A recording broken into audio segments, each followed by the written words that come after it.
ತ್ರಿವಿಕ್ರಮ್, ಯಾಕೋ ಹೀಗೆ ಕೂತಿದ್ಯಾ? ಏನಿಲ್ಲ ಅಮ್ಮ. ಎಂಗೇಜ್ಮೆಂಟ್ ನಡೀಲಿಲ್ಲ ಅಂತ ಬೇಜಾರಾ? ಅಣ್ಣ, ನೀನ್ ಇಷ್ಟು ಸೈಲೆಂಟ್ ಆಗಿದ್ದು ನಾನು ಯಾವತ್ತೂ ನೋಡೇ ಇಲ್ಲ. ಪ್ಲೀಸ್ ಬೇಜಾರಾಗಿರ್ಬೇಡ್ವೋ. ನಿನ್ ದುಃಖ ಅರ್ಥ ಆಗುತ್ತೋ? ನಿಶ್ಚಿತಾರ್ಥ ಫಿಕ್ಸ್ ಆದ್ಮೇಲೆ ಈ ಥರ ಆಗಿದ್ರೆ ಏನೋ ಅನ್ಕೋಬೋದಾಗಿತ್ತು. ಆದರೆ ನಿಶ್ಚಿತಾರ್ಥದ ಸಂಭ್ರಮ ಮಂಟಪದ ಬಾಗಿಲ್ವರೆಗೂ ಬಂದು ಹೀಗಾಯ್ತಲ್ಲ, ಅದೇ ಬೇಜಾರು. ಅಮ್ಮ, ಇಟ್ಸ್ ರಿಯಲಿ ಓಕೆ. ಈ ವಿಷಯ ಇಲ್ಲೇ ಬಿಟ್ಬಿಡಿ. ಅಣ್ಣ, ಬಿಟ್ಬಿಡಿ ಅಂತ ಬಾಯಿ ಮಾತಲ್ಲಿ ಹೇಳಿದ್ರೆ ಆಗಲ್ಲ. ನೀನ್ ಮೊದಲು ಅದರಿಂದ ಆಚೆ ಬರ್ಬೇಕು. ಇಡೀ ಮನೆನೇ ತಲೆ ಮೇಲೆ ಬಿದ್ದೋಂತರ ಆಡ್ತಿದ್ಯಲ್ಲ, ಇದು ಸರಿನಾ? ರೀನಾ, ನೀನ್ ಸುಮ್ಮನಿರು. ಟೆನ್ಷನಲ್ಲಿದ್ದಾನೆ, ಈಗೇನು ಮಾತಾಡಬೇಡ. ಏನೋ ಭಾರಿ ಚರ್ಚೆ ನಡೀತಾ ಇದೆ ಅಮ್ಮ ಮಕ್ಕಳದು. ಕಡಿಮೆಯ ಶಿವಾನಿ ಇವತ್ತು ಎಂಗೇಜ್ಮೆಂಟ್ ಬೇಡ ಅನ್ಲು ಅಷ್ಟೇ. ಪರ್ಮನೆಂಟ್ ಆಗಿ ನೀನ್ ಬೇಡ ಅಂತ ಹೇಳಿಲ್ವಲ್ಲೋ? ನೋಡೋಣ ಇರು, ಬಾಬಾಜಿಗೆ ಹೇಳಿ ಇನ್ನೊಂದು ಮುಹೂರ್ತ ಫಿಕ್ಸ್ ಮಾಡಿ. ಪ್ಲೀಸ್, ಎಲ್ಲಾರು ಅಡ್ವೈಸ್ ಮಾಡೋದನ್ನ ನಿಲ್ಲಿಸ್ತೀರಾ? ನನ್ಗೇನೋ ಆಗಿಲ್ಲ ಅಂತ ಹೇಳ್ದೆ ತಾನೆ. ಅಂದ್ರೂ ಕೇಳಿದ್ದನ್ನ ಯಾಕೆ ಕೇಳ್ತಿದ್ದೀರಾ ಮತ್ತೆ? ಸುಳ್ಳು ಯಾಕೆ ಹೇಳ್ತೀವಿ ಅಳಿಮಯ್ಯ? ನಿನಗೆ ಬೇಜಾರಾಗಿಲ್ಲ ಅಂದ್ರೆ ಈಗ ಯಾಕೋ ಕೂತ್ಕೋತಾ ಇದ್ದೆ? ನೀನು ಯಾರ ಹತ್ರ ಬೇಕಾದ್ರೂ ಮುಚ್ಚಿಡ್ಬೋದು, ಈ ಗೋವಿಂದನ ಹತ್ರ ಮುಚ್ಚಿಡಕ್ಕಾಗಲ್ಲ. ಮಾವ, ಐಮ್ ಪರ್ಫೆಕ್ಟ್ಲಿ ಆಲ್ ರೈಟ್. ನನ್ನ ಬಗ್ಗೆ ಯಾರು ಟೆನ್ಷನ್ ಮಾಡ್ಕೊಳ್ಳೋ ಅಗತ್ಯ ಇಲ್ಲ. ಎಲ್ಲ ಸರಿ ಹೋಗುತ್ತೆ ಅಂತ ನನಗೆ ಗೊತ್ತು. ಬಟ್ ನಾನು ಥಿಂಕ್ ಮಾಡ್ತಿರೋದು ಶಿವಾನಿ ಅವ್ರ ಬಗ್ಗೆ. ಅವ್ರು ಹೇಗಿದ್ದಾರೋ, ಏನು ಮಾಡ್ತಿದಾರೋ ಅನ್ನೋದೇ ಟೆನ್ಷನ್ ನನಗೆ. ಅವ್ರು ಇಲ್ಲಿಗೆ ಬಂದಾಗ ತುಂಬಾನೇ ಅಪ್ಸೆಟ್ ಆಗಿದ್ರು. ಮೊದಲೇ ತುಂಬ ಸೆನ್ಸಿಟಿವ್ ಅವರು.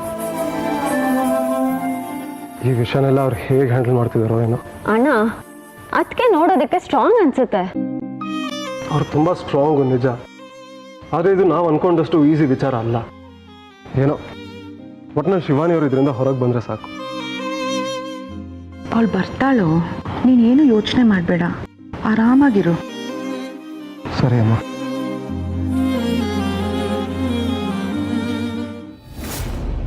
ಇಲ್ಲ ನೀಲಿ, ಇನ್ನು ಸಾವು ದೊಡ್ಡ ಅನ್ಯಾಯ. ಈ ಅನ್ಯಾಯನ ನನ್ಗೆ ಯಾವುದೇ ಕಾರಣಕ್ಕೂ ಸಹಿಸೋದಿಲ್ಲ. ಗುರುದೇವ ಹೇಳ್ದಾಗೆ ನೀನು ನನಗೆ ಎದುರಾಗಿರೋ ದೊಡ್ಡ ಅಪಾಯನ ತಡೆಯೋಕ್ ಹೋಗಿ ನಿನ್ ಪ್ರಾಣನೇ ತ್ಯಾಗ ಮಾಡಿದ್ಯಾ. ಅಂದ್ರೆ ನನಗೆ ಎದುರಾಗಿರೋ ಆ ಅಪಾಯ ಆದ್ರೂ ಯಾವುದು? ನಿನ್ನ ಸಾಯಿಸಿದವರು ಯಾರು ನೀಲಿ? ನಿನ್ ಸಾಯುವಾಗ ನಾವ್ ತಿಳ್ಕೊಂಡಿರೋದು ಯಾವುದು ಸತ್ಯ ಅಲ್ಲ. ಅವ್ರೆಲ್ಲರೂ ನಮ್ ಸುತ್ತಾನೆ ಇದ್ದಾರೆ ಅಂತ ಹೇಳ್ದೆ. ಅದ್ರ ಅರ್ಥ ಏನು ನೀಲಿ? ನಾವ್ ತಿಳ್ಕೊಂಡಿರೋ ಸತ್ಯ ಯಾವುದು? ನೀನ್ ಯಾವ್ದ್ರ ಬಗ್ಗೆ ಹೇಳೋದಕ್ಕೆ ಪ್ರಯತ್ನ ಪಟ್ಟೆ? ನಮ್ ಸುತ್ತ ಯಾರಿದ್ದಾರೆ ನೀಲಿ? ನನ್ ಯಾರನ್ನ ಸುಮ್ಮನೆ ಬಿಡಬಾರ್ದು.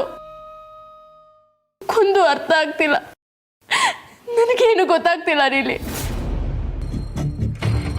ಅಂದ್ರೆ ನನ್ನ ಯಾರೋ ಹುಡುಕ್ತಾ ಇದಾರ? ನಮ್ಮ ಬಗ್ಗೆ ಬೇರೆ ಯಾರಿಗಾದ್ರೂ ಗೊತ್ತಾಗಿದ್ಯಾ? ಇದಕ್ಕೆಲ್ಲ ಉತ್ತರ ಯಾರು ಕೊಡ್ತಾರೆ? ಇದಕ್ಕೆಲ್ಲ ಉತ್ತರ ಯಾರು ಕೊಡ್ತಾರೆ ನೀಲಿ?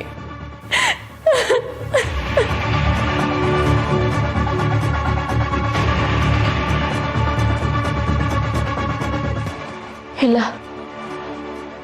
ನಿನ್ನನ್ನು ಯಾರೋ ಸಾಯಿಸಿದ್ದಾರೆ ಅಂದ್ರೆ ಅವ್ರಿಗೆ ನೀನು ನಾಗಲೋಕದೋಳು ಅನ್ನೋ ವಿಷಯ ಗೊತ್ತಾಗಿರುತ್ತೆ. ಅವ್ರು ನಿನ್ನನ್ನು ಹಿಂಬಾಲಿಸಿ ನಿನಗೆ ಮೋಸ ಮಾಡಿ ಸಾಯಿಸಿರ್ತಾರೆ. ನಿನ್ನನ್ನು ಸಾಯಿಸಿದವರು ಯಾರು ಅನ್ನೋದನ್ನ ನಾನು ತಿಳ್ಕೋಬೇಕು. ಅವ್ರು ಯಾರನ್ನು ನಾನು ಸುಮ್ಮನೆ ಬಿಡಬಾರ್ದು. ಅವ್ರ ಮೇಲೆ ಸೇಡ್ ತೀರ್ಸ್ಕೋತೀನಿ. ನಿನ್ನ ಆತ್ಮಕ್ಕೆ ಶಾಂತಿ ಸಿಗೋ ಹಾಗೆ ಮಾಡ್ತೀನಿ ನೀಲಿ. ಆದ್ರೆ ಅವ್ರು ಯಾರು ಅನ್ನೋದನ್ನ ಹೇಗೆ ತಿಳ್ಕೊಳ್ಳೋದು? ಏನ್ ಮಾಡ್ಲಿ?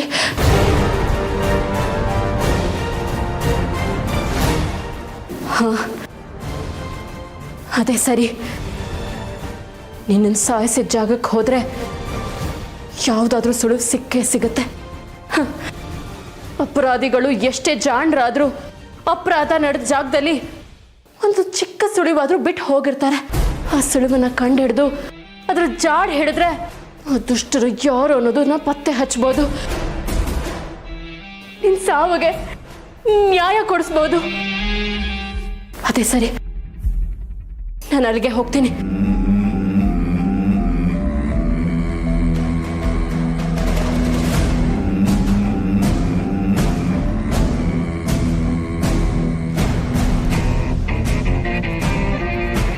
ತ್ರಿವಿಕ್ರಮ್ ಕಾರ್ ಅಲ್ವಾ?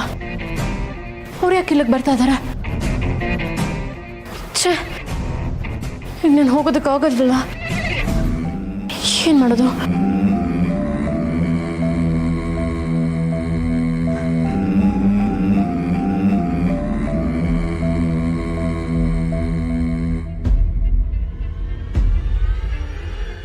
ಲೇ ತ್ರಿಶೂಲ್, ಇಲ್ಲೇ ಯಾಕೆ ನಿಂತಿದ್ಯಾ? ನಡಿ ಒಳಗೆ. ನಾನು ಇಲ್ಲೇ ನಿಂತಿರ್ತೀನಿ, ನೀವು ಹೋಗಿ ಬನ್ನಿ ಚಿಕ್ಕೇಶ್ ಮಾಡ್ರೆ. ಓ ಗಾಡ್, ಮತ್ತೆ ಶುರು ಮಾಡ್ಕೊಂಡ್ಯಾ ನೀನು? ಇಲ್ಲಿವರೆಗೂ ಬಂದು ನನಗೆ ಒಳಗೆ ಬರೋಕ್ಕೇನೋ? ನೀವು ನನ್ನ ಇಲ್ಲಿ ಕರ್ಕೊಂಬರ್ತೀರ ಅಂತ ನನ್ನ ನಿಜವೂ ಗೊತ್ತಿರಲಿಲ್ಲ. ಗೊತ್ತಿದ್ರೆ ನಾನು ಬರ್ತಾನೆ ಇರಲಿಲ್ಲ ಚಿಕ್ಕೇಶ್ ಮಾಡ್ರೆ. ನೀವು 3 ಸರಿ ಇಲ್ಲ ಆಚೆ ಹೋಗೋಣ ಅಂತಂದ್ರೆ, ಇವಾಗ ನೋಡಿದ್ರೆ ನೀವು ಮೂಡ್ ಸರಿಗಿಲ್ಲ ಅಂದಿದ್ದು ನಿಜ, ಆದರೆ ನಂದಲ್ಲ, ಶಿವಾನಿ ಅವ್ರದ್ದು. ಅವ್ರು ಮೂಡ್ ಸರಿಗೆ ಮಾಡೋಣ ಅಂತಾನೆ ಇದಕ್ಕೆ ಬಂದಿರೋದು. ಸುಮ್ಮನೆ ನನ್ನ ಜೊತೆ ಬಾ. ದೇವ್ರೆ, ಯಾವುದೇ ಕಾರಣಕ್ಕೂ ಶಿವಾನಿ ಅವ್ರು ನನ್ನ ಬಗ್ಗೆ ಹೇಳ್ದಿರೋ ಮಾಡಪ್ಪ. ಲೇ, ಏನು ಯೋಚನೆ ಮಾಡ್ತಿದ್ಯಾ? ಬಾರೋ. ಇಲ್ಲ ಚಿಕ್ಕೇಶ್ ಮಾಡ್ರೆ, ನಾನು ಬರಲ್ಲ, ನೀವು ಹೋಗಿ ಬನ್ನಿ. ಯಾಕೋ ತ್ರಿಶೂಲ್ ಹೀಗಾಡ್ತಿದ್ಯಾ ನೀನು? ಶಿವಾನಿ ಅವ್ರು ಇಲ್ಲದೆ ಇದ್ದಾಗ ಅವ್ರ ಮನೆ ಕೀಲ್ದೇ ಇದ್ರು ಒಳಗೆ ಹೋದವ್ ನೀನು. ಇವಾಗ ಅವ್ರ ಮನೆಯಲ್ಲಿದ್ರೆ ಯಾಕೆ ಒಳಗೆ ಬರ್ತಿಲ್ಲ ನೀನು? ಶಿವಾನಿ ಅವ್ರನ್ನ ಅವಾಯ್ಡ್ ಮಾಡ್ತಿದ್ಯಾ? ತ್ರಿಶೂಲ್, ನೀವಿಬ್ರು ಮಧ್ಯೆ ಏನಾದ್ರು ಜಗಳ ನಡೆದಿದ್ಯಾ? ನಿಜ ಹೇಳು. ಅಯ್ಯೋ ಚಿಕ್ಕೇಶ್ ಮಾಡ್ರೆ, ನಾನೇನು ಅವ್ರ ಜೊತೆ ಜಗಳ ಆಡಿಲ್ಲ. ಸುಮ್ಮನೆ ನೀವಿಬ್ಬರ ಮಧ್ಯೆ ನಾನು ಯಾಕೆ ಅಂತ ಇಲ್ಲೇ ಇರ್ತೀನಿ. Okay, I sure? ಹ್ಞೂ ಚಿಕ್ಕೇಶ್ ಮಾಡ್ರೆ, ನೀವು ಹೋಗಿ ಬನ್ನಿ, ಪರವಾಗಿಲ್ಲ, ಇಲ್ಲೇ ಇರ್ತೀನಿ. Okay, fine.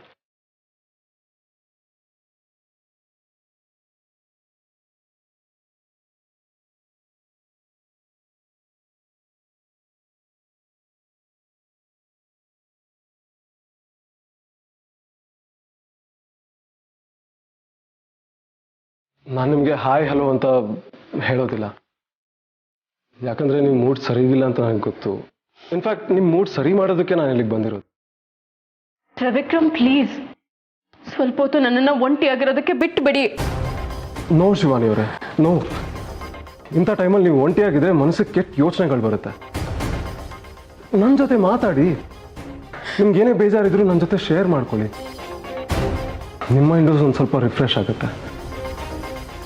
ಮೈಂಡ್ ರಿಫ್ರೆಶ್ ಆಗೋದಕ್ಕೆ ನನ್ನ ಜೀವನದಲ್ಲಿ ನಡೆದಿರೋದು ಚಿಕ್ಕ ಘಟನೆ ಅಲ್ಲ ತ್ರಿವಿಕ್ರಮ್. ಗೊತ್ತು, ಬಟ್ ಪ್ಲೀಸ್ ನೀವು ಪೇಷನ್ಸ್ ಕಳ್ಕೊಬೇಡಿ. ನಾನು ಕಳ್ಕೊಂಡಿರೋದು ತಾಳ್ಮೆ ಅಲ್ಲ, ನೀಲಿನ. ಆ ದುಃಖ ಏನಂತ ನನ್ನ ಒಬ್ಳಿಗೆ ಗೊತ್ತು. ಶಿವಾನಿ ಅವರೇ, ನಂಗೆ ಅರ್ಥ ಆಗುತ್ತೆ, ಬಟ್ ಪ್ಲೀಸ್ ಥಿಂಕ್ ಪ್ರಾಕ್ಟಿಕಲಿ. ಯಾರೋ ನಮ್ಮನ್ನು ಬಿಟ್ಟು ಹೋದಾಗ ಎಷ್ಟು ಅಂತ ಬೇಜಾರಾಗಿರೋದಕ್ಕಾಗುತ್ತೆ.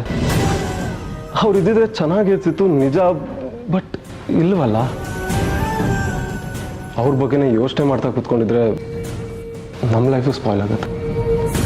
ಅಂದ್ರೆ ನೀಲಿನ ಕಳ್ಕೊಂಡ್ಮೇಲೂ ನಾನು ನಗ್ನಗ್ತಾ ಖುಷಿಯಾಗಿರ್ಬೇಕಾ? ಶಿವಾನಿ ಅವರೇ, ನಾನು ಆ ರೀತಿ ಹೇಳಿಲ್ಲ. ಸ್ವಲ್ಪ ಈ ಬೇಜಾರಿಂದ ಹೊರಗಡೆ ಬನ್ನಿ ಅಂತ ಹೇಳಿದೆ ಅಷ್ಟೇ. ಇಲ್ಲ ತ್ರಿವಿಕ್ರಮ್, ನಿಮಗೆ ಒಂದು ಹೆಣ್ಣಿನ ಮನಸ್ಸು ಅರ್ಥ ಆಗೋದಿಲ್ಲ. ಹೆಣ್ಣಿನ ಮನಸ್ಸು ಕನ್ನಡಿ ಇದ್ದ ಹಾಗೆ. ಕನ್ನಡಿ ಮೇಲೆ ಚಿಕ್ಕ ಕಲೆ ಆದ್ರೂ ನಮ್ಮ ಬಿಂಬ ಸರಿಯಾಗಿ ಕಾಣಿಸೋದಿಲ್ಲ. ಅಂಥದ್ರಲ್ಲಿ ಕನ್ನಡಿನೇ ಒಡೆದು ಹೋಗಿದೆ. ಇಂಥ ಸಮಯದಲ್ಲಿ ನಾನು ಖುಷಿಯಾಗಿರ್ಬೇಕು ಅಂದ್ರೆ ನೀಲಿ ನನಗೆ ಕೇವಲ ಮ್ಯಾನೇಜರ್ ಆಗಿರ್ಲಿಲ್ಲ, ನನ್ನ ಗೆಳತಿ ಆಗಿದ್ಲು. ನಾನು ಖುಷಿಯಾಗಿದ್ದಾಗ, ನನ್ನ ನೋವಲ್ಲಿದ್ದಾಗ ನನ್ನ ಜೊತೆಗಿದ್ಲು. ಮುಂದೇನ್ ಮಾಡ್ಬೇಕು ಅಂತ ತೋಚ್ತಾ ಇದ್ದಾಗ ನನಗೆ ಸಲಹೆ ಕೊಡ್ತಾ ಇದ್ಲು, ನನಗೆ ಸಮಾಧಾನ ಮಾಡ್ತಾ ಇದ್ಲು. ಈಗ ಇಷ್ಟು ವರ್ಷದ ಸ್ನೇಹಿತೆನ ನಾನು ಕಳ್ಕೊಂಡಿದ್ದೀನಿ. ಇಲ್ಲ ತ್ರಿವಿಕ್ರಮ್, ನನಗಾಗ್ತಾ ಇಲ್ಲ. ನಾನು ನೀಲಿ ಜೊತೆ ಇರಬೇಕು. ನನಗೆ ನೀಲಿ ಬೇಕು ತ್ರಿವಿಕ್ರಮ್. ಶಿವಾನಿ ಅವರೇ, ಪ್ಲೀಸ್ ಸಮಾಧಾನ ಮಾಡ್ಕೊಳ್ಳಿ. ಹೇಗೆ ಸಮಾಧಾನ ಮಾಡ್ಕೊಳ್ಳಿದ್ರೆ ವಿಕ್ರಮ್? ನನ್ಗೆ ಆಗ್ತಿಲ್ಲ, ನನ್ ಕೈ ಸಮಾಧಾನ ಮಾಡ್ಕೊಳಕ್ ಆಗ್ತಿಲ್ಲ.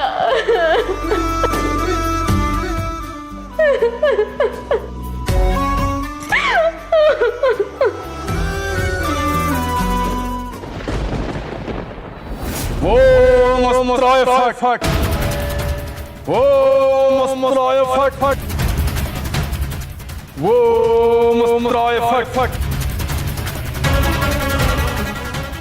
ಬಾದಿಜ್ಜಿಯ ನಿನ್ನ ದಾರಿಯನ್ನು ಎದುರು ನೋಡುತ್ತಿದ್ದೆ. ಮನೆಯಲ್ಲಿ ನಿಶ್ಚಿತಾರ್ಥದ ಕಾರ್ಯಗಳೆಲ್ಲ ನಿರ್ವಿಘ್ನವಾಗಿ ನಡೆದಿದೆ ತಾನೆ? ಈಗ ನಿನ್ನ ಮನೆಯಲ್ಲಿ ಸಂಭ್ರಮದ ವಾತಾವರಣ ಇರಬೇಕು ಅಲ್ಲವೇ? ಗುರುಗಳೇ ಅದು ಯಾಕೆ ದಿಗ್ವಿಜಯ, ಮನೆಯಲ್ಲಿ ಶುಭ ಕಾರ್ಯವಾದ ಮೇಲೂ ನಿನ್ನ ಮುಖದಲ್ಲಿ ಸಂತೋಷ ಕಾಣುತ್ತಿಲ್ಲವಲ್ಲ? ಏನಾಯ್ತು? ನಿಮ್ಗೆ ಹೇಗೆ ಹೇಳೋದು ಅಂತ ಅರ್ಥ ಆಗ್ತಾ ಇಲ್ಲ. ನಿಶ್ಚಿತಾರ್ಥಕ್ಕೆ ವಿಘ್ನ ಆಗಿ ನಿಶ್ಚಿತಾರ್ಥ ನಡೀಲೇ ಇಲ್ಲ ಗುರುಗಳೇ. ನಿಶ್ಚಿತಾರ್ಥಕ್ಕೆ ವಿಘ್ನವೇ? ಎಂತ ದೊಡ್ಡ ತಪ್ಪು ಮಾಡಿಬಿಟ್ಟ ದಿಗ್ವಿಜಯ. ನಾನು ಆಗಲೇಬೇಕು ಎಂದು ಕಣಾಖಂಡಿತವಾಗಿ ಹೇಳಿದ ಮೇಲೂ ನಿಶ್ಚಿತಾರ್ಥ ನಡೀಲಿಲ್ಲವೆಂದರೆ ನನ್ನ ಮಾತಿನ ಮೇಲೆ ತಾತ್ಸಾರವೇ? ಉತ್ತರ ಕೊಡು. ಗುರುಗಳೇ, ನಾನು ಯಾವತ್ತು ನಿಮ್ಮ ಮಾತನ್ನ ತೆಗೆದು ಹಾಕಿದ್ದೀನಿ. ಅದು ಅಲ್ಲದೆ ಒಬ್ಬ ತಂದೆ ಮಗನ ಎಂಗೇಜ್ಮೆಂಟ್ನ ಸುಖ ಸುಮ್ಮನೆ ಕ್ಯಾನ್ಸಲ್ ಮಾಡ್ತಾನ? ನಾನು ಎಷ್ಟೇ ಪ್ರಯತ್ನ ಪಟ್ಟರು ಪರಿಸ್ಥಿತಿ ನನ್ನ ಕೈ ಕಟ್ಟಿ ಹಾಕ್ಬಿಡ್ತು. ಇಷ್ಟಕ್ಕೆ ಮೇಲೆ ಶಿವಾನಿನೇ ನಿಶ್ಚಿತಾರ್ಥ ಬೇಡ ಅಂದ್ಬಿಟ್ಲು. ಶಿವಾನಿನ? ಹೌದು ಗುರುಗಳೇ. ಅದು ನಾವು ನಾಗಿಣಿ ಅಂತ ಒಂದು ಹುಡುಗಿನ ಕೊಂದ್ವಲ್ಲ, ಅವಳು ಮ್ಯಾನೇಜರ್ ಆಗಿ ಶಿವಾನಿ ಹತ್ರ ಕೆಲಸ ಮಾಡ್ತಾ ಇದ್ಲು ಅನ್ನೋ ವಿಷಯ ನಿಮಗೂ ಗೊತ್ತು. ಇಷ್ಟು ವರ್ಷ ಜೊತೆಗಿದ್ದವಳು ಇದ್ದಕ್ಕಿದ್ದಾಗೆ ಕೊಲೆ ಆಗೋದ್ಲಲ್ಲ ಅಂತ ತುಂಬ ಡಿಸ್ಟರ್ಬ್ ಆಗೋದ್ಲು. ಜೊತೆಗಿದ್ದವರೆಲ್ಲ ಒಬ್ಬೊಬ್ಬರೇ ದೂರ ಆಗ್ತಾ ಇದ್ದಾರೆ ಅಂತ ಡಿಸ್ಟರ್ಬ್ ಆಗಿ ನಿಶ್ಚಿತಾರ್ಥನ ಬೇಡ ಅಂದ್ಬಿಟ್ಲು. ನನ್ನ ಮಗನೂ ಇದಕ್ಕೆ ಒಪ್ಕೊಂಬಿಟ್ಟ. ಗಂಡು ಹೆಣ್ಣೆ ನಿಶ್ಚಿತಾರ್ಥ ಬೇಡ ಅಂದಮೇಲೆ ನಾನು ಏನು ಮಾಡೋಕ್ಕೆ ಸಾಧ್ಯ ಇದೆ? ಅದಕ್ಕೆ ವಿಧಿ ಇಲ್ಲದೆ ನಿಶ್ಚಿತಾರ್ಥ ಕ್ಯಾನ್ಸಲ್ ಮಾಡಬೇಕಾಯ್ತು. ಛೇ, ಎಂತಹ ಚಾತುರ್ಯವಾಗಿ ಹೋಯಿತು. ನಾನು ಕೊಟ್ಟ ಮುಹೂರ್ತ ಎಷ್ಟು ವರ್ಷಗಳಿಗೊಮ್ಮೆ ಬರುವುದು. ಆ ಮುಹೂರ್ತದಲ್ಲಿ ನಿಶ್ಚಿತಾರ್ಥ ನಡೆದಿದ್ದರೆ ನಿನ್ನ ಸಮಸ್ಯೆಗಳೆಲ್ಲ ಪರಿಹಾರವಾಗಿರೋದು. ಹೀಗಾಗುತ್ತೆ ಅಂತ ನಾನು ಅನ್ಕೊಂಡಿರಲಿಲ್ಲ ಗುರುಗಳೇ. ನಡೆದೋಯ್ತು, ಏನು ಮಾಡೋದು? ನನ್ನ ಟೈಮೇ ಚೆನ್ನಾಗಿಲ್ಲ ಅನ್ಸುತ್ತೆ. ಗುರುಗಳೇ, ಈ ವಿಷಯಕ್ಕೆ ಯಜಮಾನರು ತುಂಬ ಬೇಜಾರಾಗಿದ್ದಾರೆ. ಅವ್ರು ಬೇಜಾರಾಗಿರೋದನ್ನು ನನ್ನ ಕೈಲಿ ನೋಡೋಕ್ಕಾಗ್ತಾ ಇಲ್ಲ. ಈ ಸಮಸ್ಯೆಗೆ ನೀವೇನಾದರೂ ಪರಿಹಾರ ಕೊಡಬೇಕು. ನೋಡಿ, ಶಿವಾನಿ ಈ ಮುಹೂರ್ತದಲ್ಲಿ ನಿಶ್ಚಿತಾರ್ಥ ಬೇಡ ಅಂತ ಹೇಳಿದ್ಲೆ ಹೊರತು ಅವಳೇ ನನ್ನ ಮಗನ ಬೇಡ ಅಂತ ಹೇಳಿಲ್ಲ.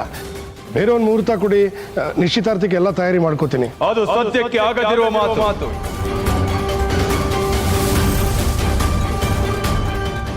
ನಿನ್ನ ಮಗನ ಜಾತಕದ ಪ್ರಕಾರ ಇನ್ನು 2 ತಿಂಗಳು ಅವನಿಗೆ ನಿಶ್ಚಿತಾರ್ಥಕ್ಕೆ ಯಾವುದೇ ಮುಹೂರ್ತವಿಲ್ಲ. ಅದನ್ನು ಮೀರಿ ಮಾಡಿದರೆ ಅವನ ಪ್ರಾಣಕ್ಕೆ ಅಪಾಯ. ಈಗ ಅದರ ಬಗ್ಗೆ ಯೋಚಿಸುವುದು ದೊಡ್ಡ ತಪ್ಪು. ಹಾಗಿದ್ರೆ ನಿಶ್ಚಿತಾರ್ಥ ಸದ್ಯಕ್ಕೆ ಸುಮ್ಮನೆ ಇರು. ನಾನೇ ಒಳ್ಳೆಯ ಸಮಯವನ್ನು ನೋಡಿ ನಿನಗೆ ಮುಹೂರ್ತವನ್ನು ಕೊಡುತ್ತೇನೆ. ಅಲ್ಲಿಯವರೆಗೆ ತಾಳ್ಮೆಯಿಂದಿರು. ಸರಿ ಗುರುಗಳೇ. ದಿಗ್ವಿಜಯ, ಒಂದು ವಿಚಾರ ನೆನಪಿನಲ್ಲಿಟ್ಟುಕೋ. ಸ್ವಲ್ಪ ದಿನಗಳ ಕಾಲ ನಿನ್ನ ಮಗ ಮನೆಯಿಂದ ಆಚೆ ವಾಸ್ತವ್ಯ ಮಾಡುವುದು ಒಳ್ಳೆಯದಲ್ಲ. ಪರಸ್ಪರಕ್ಕೆ ಹೋಗುವುದು ಶ್ರೇಯಸ್ಕರವಲ್ಲ. ಇದರ ಬಗ್ಗೆ ಎಚ್ಚರದಿಂದಿರು. ಆಯ್ತು ಗುರುಗಳೇ. ತ್ರಿವಿಕ್ರಮು ಆಚೆ ಎಲ್ಲೂ ಹೋಗ್ದಾಗೆ ನಾನು ನೋಡ್ಕೋತೀನಿ. ನಾನಿನ್ನು ಬರ್ತೀನಿ ಗುರುಗಳೇ. ವಿಜಯ್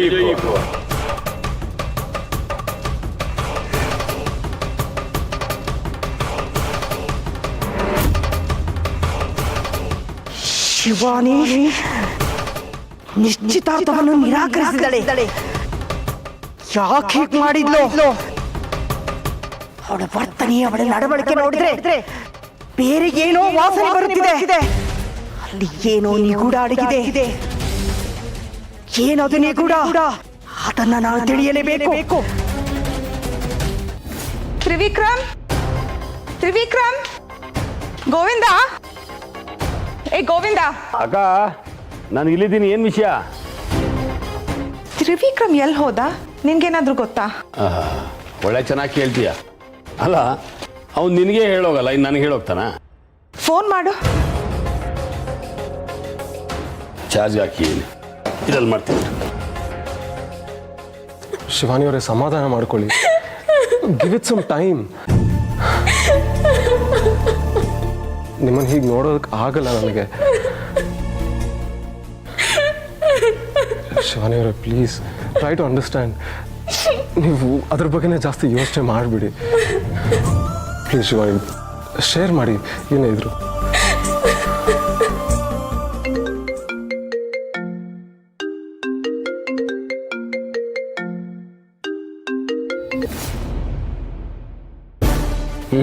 ರಿಸೀವ್ ಮಾಡ್ತಲ್ಲ. ಅವ್ನು ಯಾಕೆ ಹೀಗೆ ಮಾಡ್ತಾನೆ? ಇಷ್ಟೊತ್ತಾದ್ರೂ ಮನೆಗೂ ಬಂದಿಲ್ಲ. ಅವ್ರು ಬೇರೆ ಎಲ್ಲೂ ಕಳಿಸ್ಬಾರ್ದು ಅಂತ ಹೇಳ್ಬಿಟ್ಟಿದ್ದಾರೆ. ಅವ್ರಿಗೇನಾದ್ರೂ ವಿಷಯ ಗೊತ್ತಾದ್ರೆ ನಂಗೆ ಬೈತಾರೆ. ತಲೆ ಕೆಡ್ಸ್ಕೊಬೇಡ, ನೀನು ಕೂತ್ಕೊ ನೀನು. ಈಗೇನು ನಿನ್ನ ಮಗನ ಜೊತೆ ನೀನು ಮಾತಾಡೋದು? ಹೇಗಿದ್ರು ಅವನ ಜೊತೆ ಆ ಬಾಲ ಹೋಗುತ್ತಲ್ಲ ತ್ರಿಶೂಲ, ಅವನಿಗೆ ಫೋನ್ ಮಾಡಿದ್ರೆ ಅವ್ನು ಸಿಗ್ತಾನೆ. ನಂಬರು 988.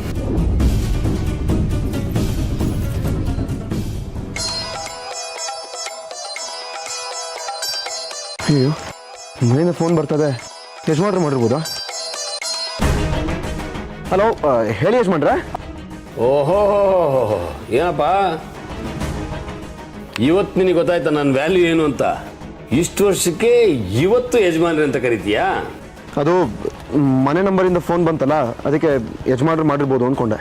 ಓ, ಬಾವಾಜಿ ಅಲ್ಲದೆ ಇದ್ದಿದ್ರೆ ನೀನು ಈ ಥರ ಕರಿತಾ ಇರ್ಲಿಲ್ವಾ? ನಾನಂದ್ರೆ ನಿನಗೆ ತ್ರಿವಿಕ್ರಮ್ ಎಲ್ಲಿ ಅಂತ ಕೇಳು. ಹೇಳೋ, ನಾನು ಈ ಕಸದ ಜೊತೆ ಎಲ್ಲ ಮಾತಾಡಲ್ಲ. ಅದೇ ಹಿಂಗೆ ಫೋನ್ ಕೊಡು, ಅಕ್ಕ ಮಾತಾಡ್ಬೇಕಂತ. ಚಿಕ್ಕ ಯಜಮಾನ್ರು ಶಿವಾನಿ ಅವ್ರ ಜೊತೆ ಮಾತಾಡ್ತಾ ಇದ್ದಾರೆ. ಫೋನ್ ಕೊಡು ಅಂದೆ, ಕತೆ ಕೇಳದ್ನ? ಭರತ ಯಾರು ಅಂದ್ರೆ ರಾಮಾಯಣದ ಕತೆ ಹೇಳಿದ್ರಂತೆ, ಹಂಗಾಯ್ತು ನಿಂದು. ಏಯ್, ಫೋನ್ ಕೊಡ. ಹಾಂ, ಕೊಡ್ತೀನಿ.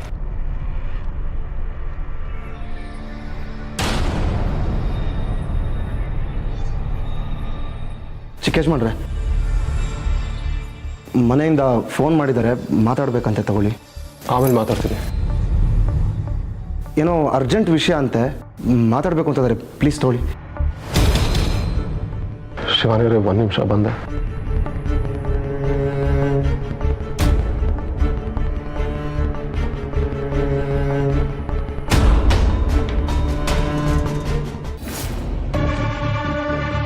ಮೇಡಮ್, ಪ್ಲೀಸ್ ಅಳ್ಬೇಡಿ ಮೇಡಮ್. ನೀವು ಅಳೋದು ನನ್ನ ಕೈಲಿ ನೋಡೋಕ್ಕಾಗೋದಿಲ್ಲ. ನಾನು ಹೋಗಿ ನೋಡಿದೆ. ನೀನು ಪ್ರತಿಯೊಂದು ಕಣ್ಣೀರ್ ಬರ್ತಾ ಇರೋದು ನಿನ್ನಿಂದ. ಇದೆಲ್ಲದಕ್ಕೂ ಕಾರಣ ನೀನೇ. ಮೇಡಮ್, ನಾನು ಏನೇ ಮಾಡಿದ್ರು ನಿಮ್ಮ ಒಳ್ಳೇದಕ್ಕೋಸ್ಕರ. ಪ್ಲೀಸ್ ಅದ್ರ ಬಗ್ಗೆ ಮಾತಾಡ್ಬೇಡ.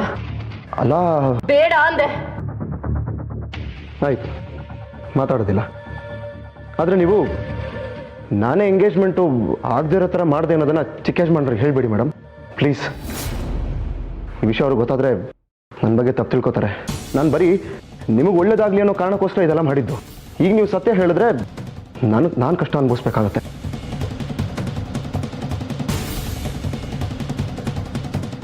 Please madam, please.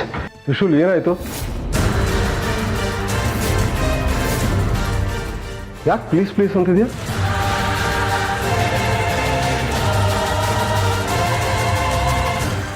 ಏನು ತಪ್ಪು ಮಾಡಿದೆ?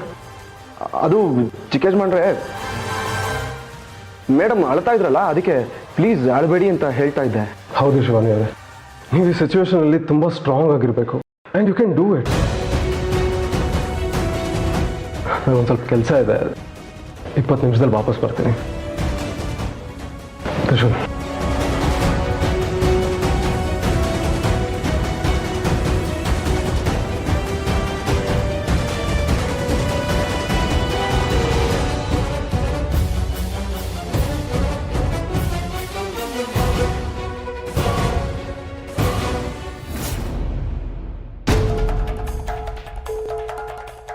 ಓ, ತ್ರಿವಿಕ್ರಮ್ ಬಂದ. ಬಾಪ, ಕೂತ್ಕೋ. ಹೇಗಿದ್ದಾರೆ ಶಿವಾನಿ? Fine dad, fine. ಒಂದು ಕಾಫಿ ತಗೊಂಡು. ಬೇಡ ಡ್ಯಾಡ್, ಥ್ಯಾಂಕ್ ಯು. ಡ್ಯಾಡ್, ನಿಮ್ಮ ಹತ್ರ ಒಂದು ವಿಷಯ ಮಾತಾಡಬೇಕಾಗಿತ್ತು. ಹೇಳು, ಏನು ವಿಷಯ? ನಾನು ಸ್ವಲ್ಪ ದಿವಸ ಈ ಮನೇಲಿ ಇರೋದಿಲ್ಲ. ಅಂದರೆ ಶಿವಾನಿ ಅವ್ರ ಮನೇಲಿ ಇರ್ತೀನಿ.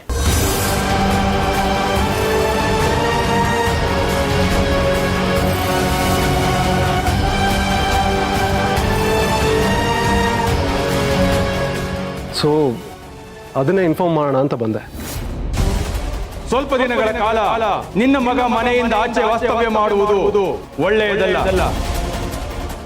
ಪರಸ್ಪರಕ್ಕೆ ಹೋಗುವುದು ಶ್ರೇಯಸ್ಕರವಲ್ಲ.